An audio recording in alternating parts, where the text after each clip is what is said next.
Hey guys, this is SoFlo Josh, and today, after 15 years, Toyota has finally unveiled the 2022 Toyota Tundra. With that being said, let's get right into the video. So let's go ahead and start with the styling. For this, I'll be mostly using the TRD Pro trim, as I believe that's the best looking one. Up front, we have a completely new and wide grille. Now, this grille is for all trim levels, so no matter if you get the SR5 or the TRD Pro, you get this new wide grille.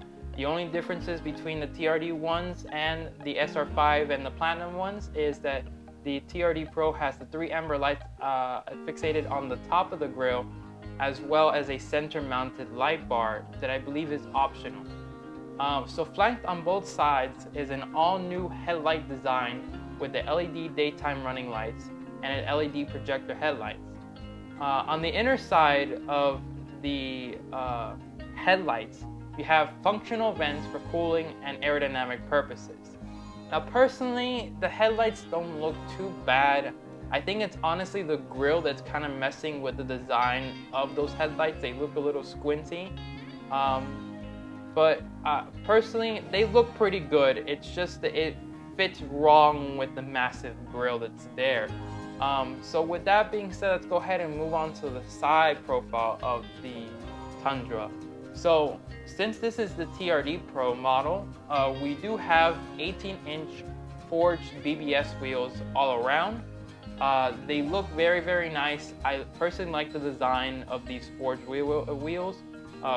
Everybody knows of BBS, and they've always manufactured a lot of wheels for other different Japanese brands. You also get Fox shots on all 4 corners, which is fantastic for off-roading. You also do have an aluminum skid plate with the TRD Pro compared to the other models, which is fantastic. It does have TRD Pro lettering on it. So whenever somebody's taking a video, for example, you're coming over a hill and they're down the hill, you basically will know immediately you have the TRD Pro version. But with the side profile, let's go ahead and continue with the side profile. Actually looks really nice. I personally like the side profile. I'm loving the extended wheel arches, you know, since this is the TRD Pro model. It's wide enough to go ahead. Like I explained, the 3 amber lights and the 3 lights that you have in the back of the truck. You'll see that now. It looks very, very nice. I really love the way that it looks. On the fenders, you actually have somewhat of a camo-esque design. I'm really loving that design element embodied in this TRD Pro, and I really hope that whenever they do the TRD Pro, the next generations of the Tacoma and the 4Runner, when they do their TRD Pro models, they continue with this, you know, fender camo-esque design. It looks fantastic. I really love the way it looks. Of course, the hood looks very aggressive. If you have a pickup truck, you gotta make the hood look aggressive, like if it's in your face, like if it's punching through the wind. That's how I always see pickup trucks personally, and they did it with this one.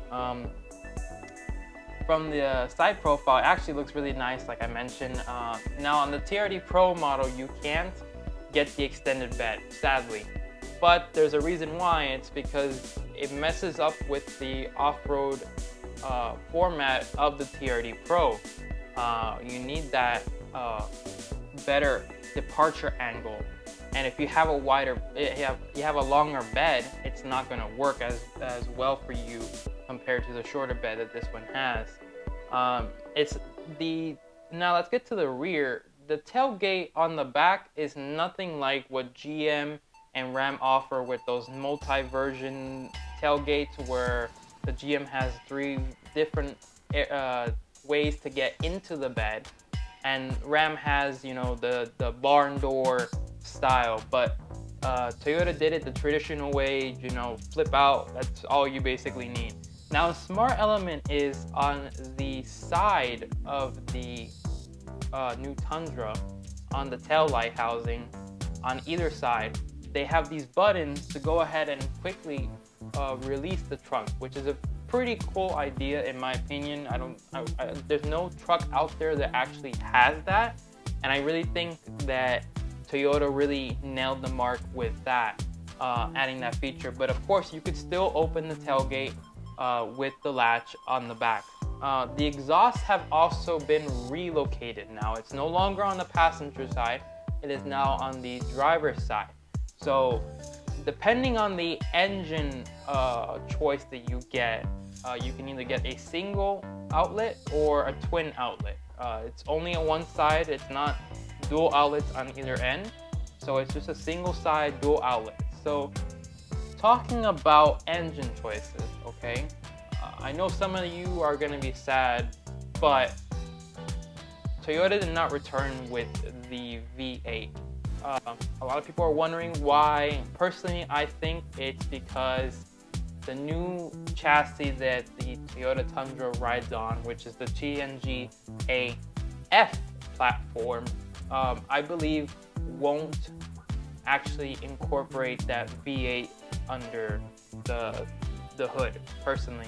I mean, it looks like there's enough space under the hood from the videos that I have seen, but I just think there's something there. It could also be that maybe Toyota wanted to go ahead and downsize to the V6 for, you know, carbon footprint for their company, lower that carbon footprint that they have. And that's probably one of the best ways to go, is downsizing to a twin turbo V6. So with the twin turbo V6, this is the exact same engine that's found in the Land Cruiser that's sold in the UAE, and that is the twin turbo V6 engine, producing 389 horsepower and 470 pound-feet of torque. Now this engine's probably around, I would say 5 or 7 horsepower lower than the EcoBoost V6 that Ford offers. But nonetheless, I think this is a great entry-level engine choice that Toyota offer. I mean, at least they're not offering a naturally aspirated V6 competing against, you know, the other competitors, their twin turbo, not twin turbo, but their turbo force inducted engines, okay? There is a second option now. So the first one was the Iforce. Now the second option is the Iforce Max, and the Max meaning this is a hybrid version of the twin turbo V6, which is very good. I mean, personally, pickup trucks should honestly have hybrid tech in them for that added torque, for the added horsepower. Everything should be in there. I mean, for example, the new Tundra can actually tow 12,000 pounds, which is fantastic. I mean, in my opinion, I think that's great to hear. That's going to be a huge selling point for a lot of people who love to tow, and I think I could see a lot of people actually going for the new Tundras. Now, like I mentioned, this one makes 473 horsepower and 583 pound-feet of torque. This does make more horsepower than Ford's F-150 Power Boost engine that a lot of people have been covering in the media, which is a very fantastic engine. A lot of people have said that they love their Ford F-150 Power Boost engine. It's helped a lot with plugging in things like in the bed area. So I think it's a really cool thing that Toyota actually now has a hybrid version. Now, this is no plug-in hybrid. This is a basically hybrid system that assists with the engine to make more horsepower and more torque. So it's not a plug-in hybrid. I do suspect though that a plug-in hybrid will come in the near future for the Tundra, as well as a fully electric Tundra. I feel like this new chassis, the TNGA F platform, personally can go ahead and utilize the batteries that Toyota has currently right now, and I think they can go ahead and make an electric pickup truck. So now we're gonna go ahead and move on to the interior. With the interior being this is the TRD Pro, you have these beautiful red leather seats that have this very, very nice center pattern in them. It's the exact same pattern we saw outside in the fender, area, which looks very nice. Personally, I love little details like that. A lot of car companies, you guys got to start doing that, adding more details into the center area of your seats. It just looks so much better compared to just the plain Jane. Oh, let's go ahead and mash, put red all over the seats and call it a day. No. Now, looking at the dashboard, there on the higher trims, we do have a 12.3-inch digital display. This looks honestly impressive. I've seen videos of it starting up. It looks really, really good. Very high quality. Almost looks like it's running off of a 4K display. And I kind of like that. I really like having more resolution size for those smaller displays. Gives you more information and helps with the eyes, of course. There is also a completely new steering wheel, very truck-like. It gets whatever was on the previous Tundra, but makes it look even better now with the new updated interior. So panning to the right of us, we do have this beautiful 14-inch touchscreen display that incorporates Toyota's new UI system. Now, this new UI system first showed off in the all-new Lexus NX that was revealed earlier this year. I've seen multiple videos on how it looks. The only downside I've heard of the people who have gone to the event to go ahead and look at the Toyota Tundra, they have said that there's no home button as of right now. Remember, the models that were shown to the media was early pre-production models.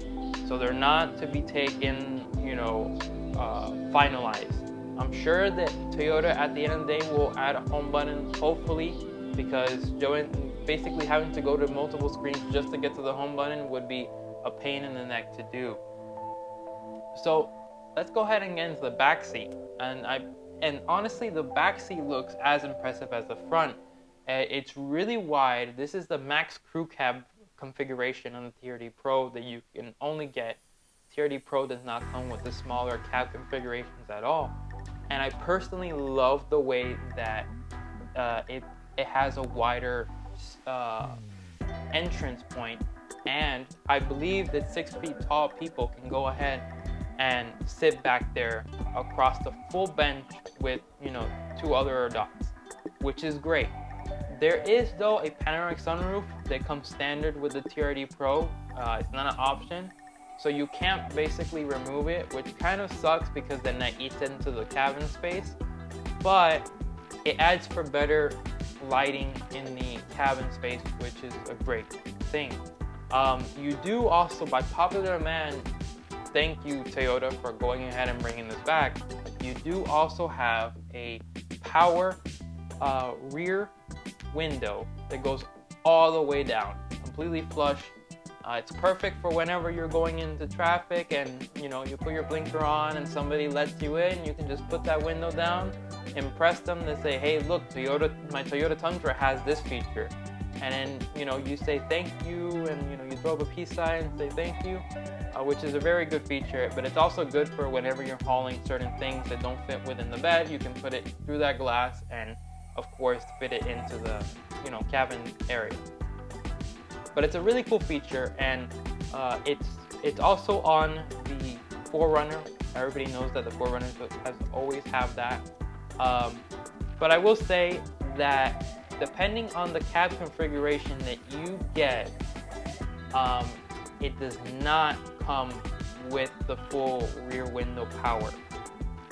They have a smaller square power one that goes to the right or to the left that powers, but that's it. You don't get the full power one depending on the cab configuration you get. Personally, I think they should have gone ahead and offer it for all the trim levels and cab configurations, because it doesn't make sense to make 2 different types of glass. You're essentially wasting more money on doing that than just having a wide availability of the power rear window. That's just me. But yeah, so with that being said, I personally like the new Tundra. The only thing that's messing it up for me is that massive grille, and I think that they need to go ahead and maybe go later for the refresh one, go back and kind of shrink it a little bit. But for right now, that's the only thing that's messing me up with it.